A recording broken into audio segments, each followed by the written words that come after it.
Amén. La palabra del Señor va a estar en Primera de Tesalonicenses, capítulo 5, desde el versículo 12 al 18. A medida que lo vamos encontrando, nos vamos poniendo de pies para leer su palabra. Le damos lectura en el nombre del Padre, del Hijo y del Espíritu Santo. Amén. Amén. Lleva por título: Pablo exhorta a los hermanos. Os rogamos, hermanos, que reconozcáis a los que trabajan entre vosotros y os presiden en el Señor y os amonestan, y que los tengáis en mucha estima y amor por causa de su obra. Tened paz entre vosotros. También os rogamos, hermanos, que amonestéis a los ociosos, que alentéis a los de poco ánimo, que sostengáis a los débiles, que seáis pacientes para con todos. Mirad que ninguno pague a otro mal por mal. Antes, seguid siempre lo bueno, unos para con otros y para con todos. Estad siempre gozosos. Orad sin cesar. Dad gracias en todo, porque esta es la voluntad de Dios para con vosotros en Cristo Jesús. Amén. Amén. Bueno, esta es la primera carta que Pablo envió a la iglesia de Tesalónica. Leía que cuando él escribió esta carta a la iglesia, esta era una iglesia nueva que llevaba más o menos 3 años, y Pablo escribió esta carta a esos hermanos, exhortándolos, y hoy en día es una carta también para nosotros. Así que vamos a estar viendo aquí. Amén. Vamos a leer en el 12 y el 13 que dice: Os rogamos, hermanos, que reconozcáis a los que trabajan entre vosotros y os presiden en el Señor y os amonestan, y que los tengáis en mucha estima y amor por causa de su obra. Tenemos 3 cosas acá que nos pide que tenemos que hacer con respecto a los que van por delante. El Señor ha puesto gente que va por delante, comenzando por nuestro pastor, que es el que preside la cabeza de esta congregación acá en San Javier. Entonces dice el Señor que tenemos que reconocerlo. Primero tenemos que conocer a nuestro líder. Tenemos que respetarlo. Tenemos que entender que ellos son personas, pero que el Señor los puso por delante y siempre tenemos que estar orando por ellos. Quizás de repente pueden haber cosas que hay hermanos que no les guste, pero en vez de criticarlo tenemos que estar orando por ellos, porque no es un trabajo fácil llevar el peso de una iglesia, tratar con cada hermano que tienen quizás distintos caracteres, distintas ideas, que uno le diga una cosa, otro otra cosa. Entonces, bueno, como dice acá, reconocer a los que trabajan entre nosotros, a los que presiden en el Señor y nos amonestan, que los tengamos en mucha estima y amor por causa de su obra.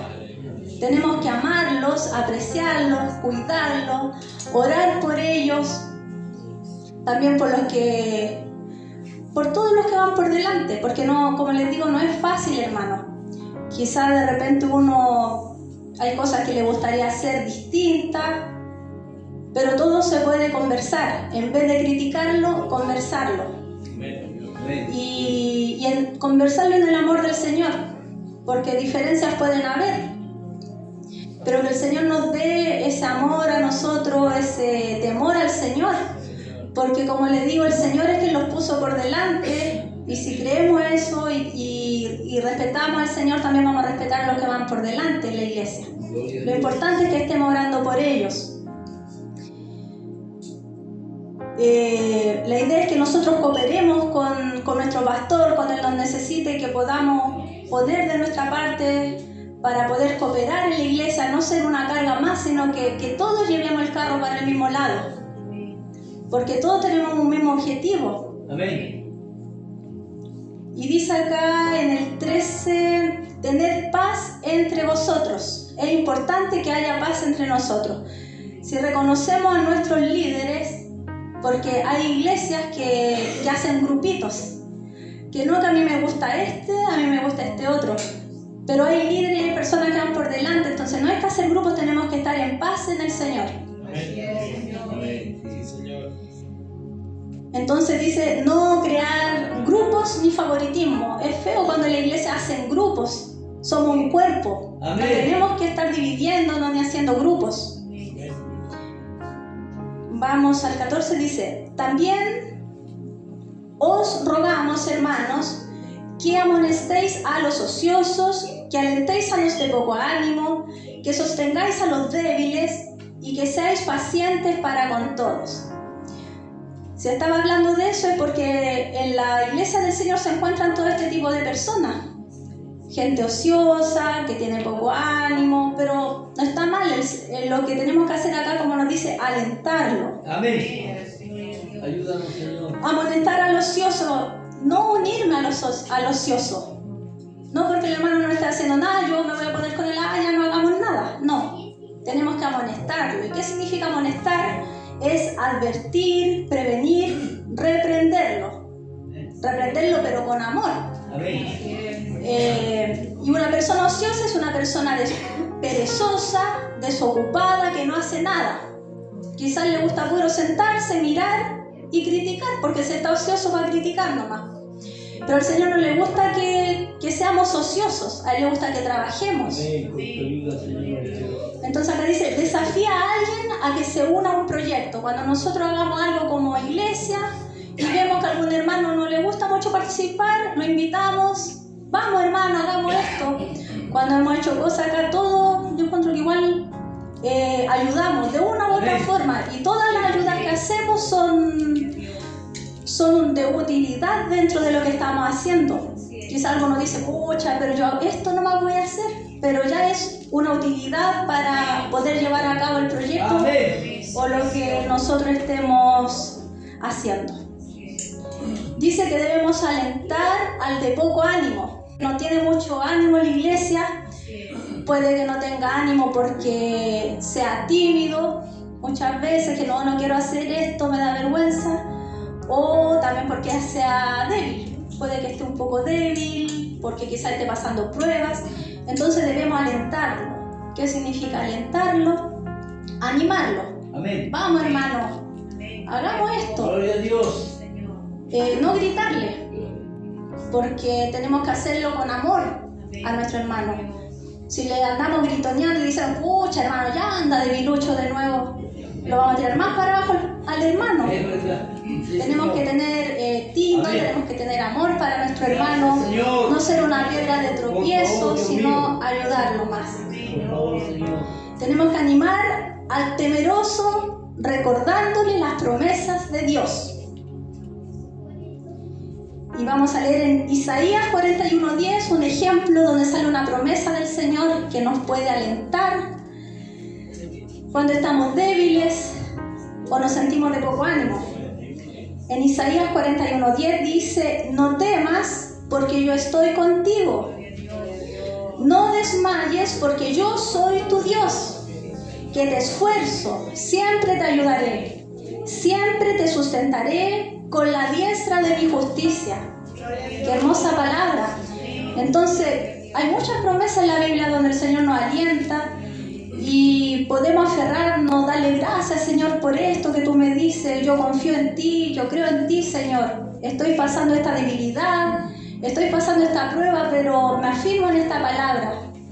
Tú dices que me vas a ayudar y yo creo en eso y me aferro a esa palabra. Y así mismo decirle al hermano que esté débil o de poco ánimo. Sostener al débil. Sostenerlo significa mantener algo firme, como que usted ve que ya se va a ir, se va a caer. No, yo lo sostengo, yo sostengo a mi hermano. Una persona débil es una persona tambaleante, frágil. Sabemos que, sobre todo cuando los hermanos empiezan en el Señor, pueden ser débiles en la fe, porque a medida que uno va caminando en el Señor, va fortaleciendo su fe. Y muchas veces pasa también que hay hermanos que llevan años y siguen siendo débiles. Entonces tenemos que sostener a esos hermanos para que ellos no tambaleen, como dice acá. Y acá tengo en Romanos 15, del 1 al 2, que nos dice esto. Dice, así que los que somos fuertes debemos soportar la flaqueza de los más débiles y no agradarnos a nosotros mismos. Cada uno de nosotros agrade a su prójimo para edificación. Al Señor le gusta que nos edifiquemos entre nosotros. Entonces tenemos que soportar la flaqueza de los más débiles. Entonces estos hermanos nosotros debemos apoyarlos con amor y en oración. Estar orando por mi hermano. Si está más débil, Señor, ayuda a mi hermano, fortalece su fe, Señor. Ayúdalo para que pueda confiar más en ti. Y dice que debemos ser pacientes para con todos. La paciencia. Sabemos que es un fruto del Espíritu Santo que debemos tener como hijos del Señor. Y con todos. Muchas veces es difícil, porque hay gente que es difícil. Pero el Señor nos manda a ser pacientes, hermano. Dice acá, bueno, ser paciente para con todos, o sea, dentro de la iglesia con nuestros hermanos y fuera también tenemos que ser pacientes. Porque si perdemos la paciencia afuera cuando estemos, no sé, en nuestros trabajos, en el colegio de los niños, pongámosle una reunión de apoderados y perdemos la paciencia por cualquier cosa, vamos a dar un mal testimonio. Y nosotros tenemos que ser luz y sal. Tenemos que dar un buen testimonio como hijos del Señor. Acá dice, piense en algo que pruebe su paciencia y planifique por anticipado la forma en que puede actuar con calma. Eso podemos hacer. Hay cosas que a nosotros quizás nos pueden hacer perder la paciencia. Lo pensamos y decimos, Señor, cuando me pase esto, por amor a ti, Señor, porque quizás por nosotros explotaríamos. Pero, Señor, soy tu hija y por amor a ti, para dejar bien puesto el Evangelio, voy a actuar de esta forma. Y con tu ayuda, porque el Señor nos tiene que ayudar para eso. El número 15 dice, mirad que ninguno pague a otro mal por mal. Antes seguid siempre lo bueno, unos para con otros y para con todos. Cuando pagamos mal por mal a una persona, alguien que nos hace mal, nace en nosotros el resentimiento, nace los deseos de venganza. Sí. Me hicieron un mal, yo también le voy a hacer esto mal. Pero esas son obras de la carne. Y eso no es lo que quiere el Señor. Amén. Nosotros debemos cultivar las obras que son del Espíritu, sí, no de la carne, porque eso era cuando vivía en nosotros el viejo hombre. Entonces, dice seguir siempre lo bueno para con todos. Y leía algo sobre esto que decía que existen 3 filosofías de conductas normales para la vida. Está la primera, que es el mundo pagano, o el mundo que dice que puede hacer mal al que le hace bien. El mundo, si hay alguien, por ejemplo, que va a hacerle bien por algo, él le hace mal, se aprovecha de la persona.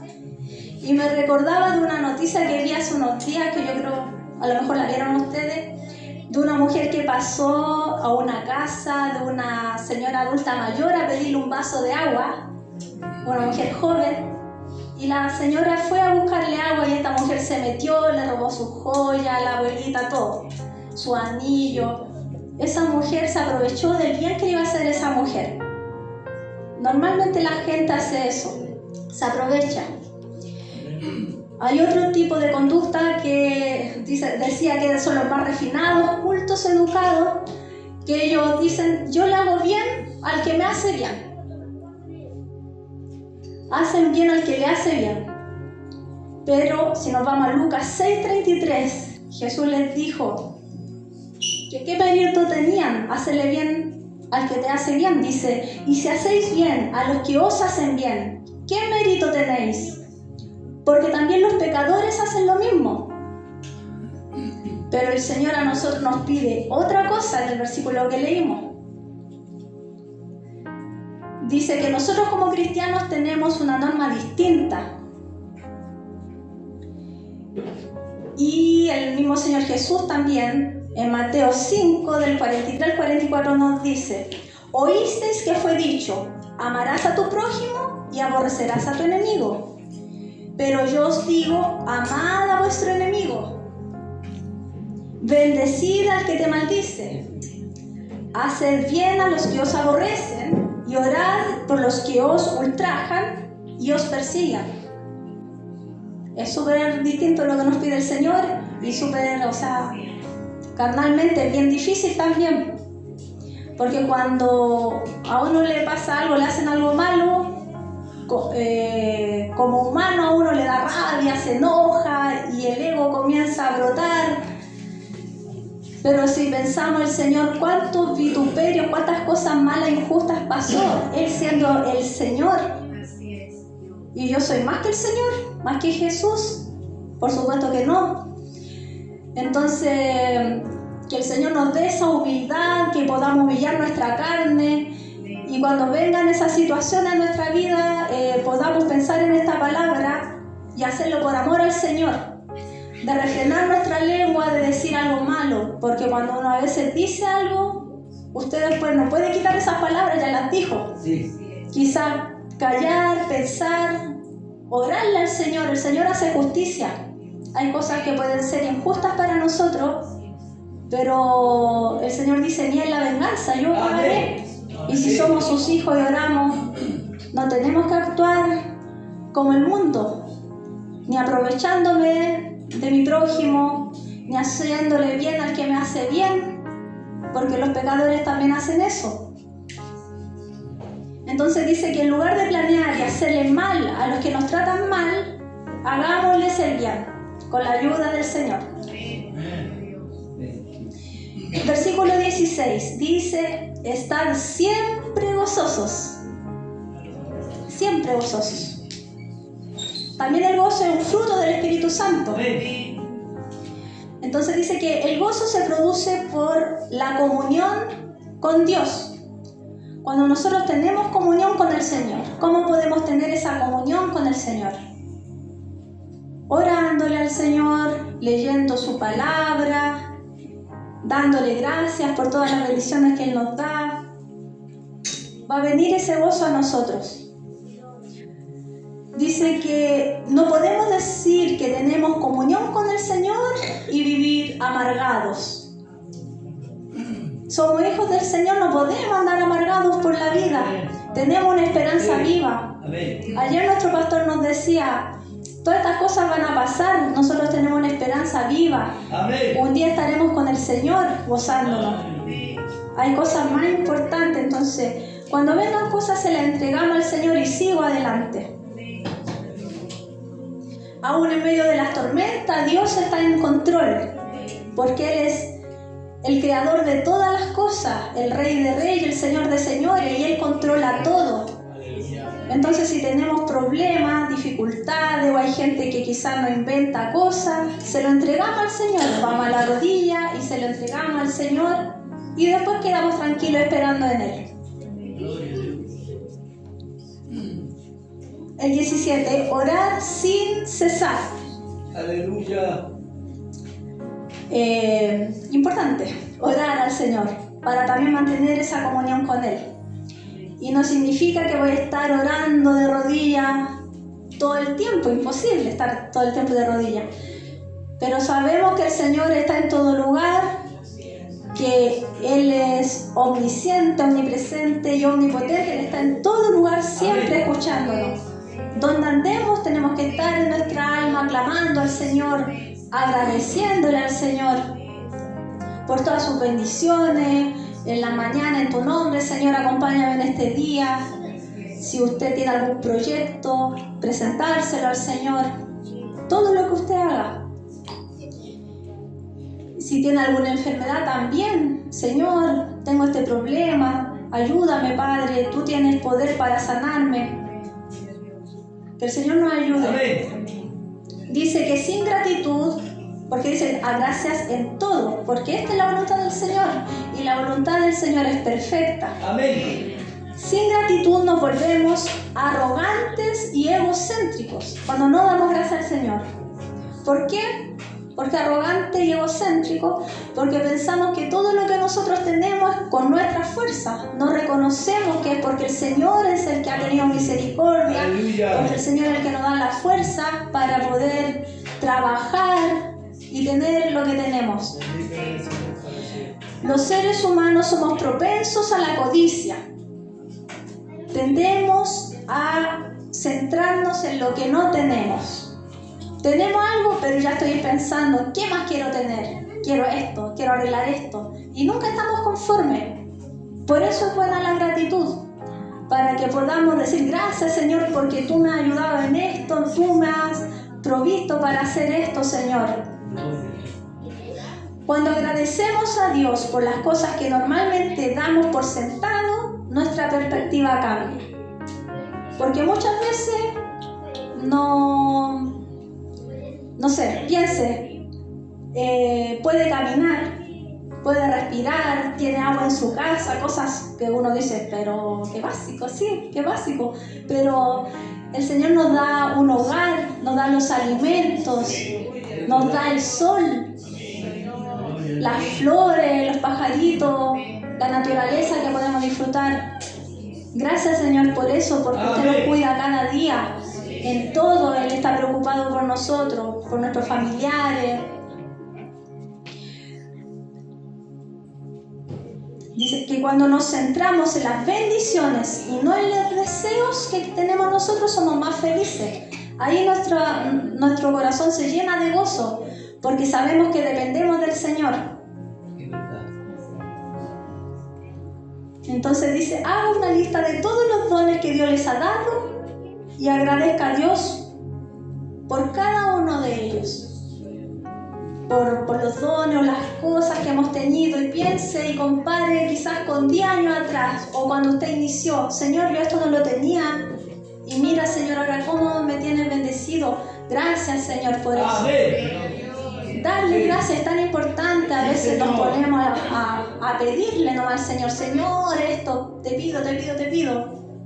Pero ¿y cuándo le agradecemos a nuestro Dios por todas sus maravillas? Así que el Señor nos ayude para ser agradecidos, para amar a los que van por delante, como nos decía esta palabra, para estar siempre gozosos, para hacer bien al que me hace el mal, orar por los que me calumnian. Muchas veces no es fácil, pero con la ayuda del Señor todo es posible. Y si somos hijos del Señor y amamos al Señor, nos vamos a esforzar por agradarle a Él.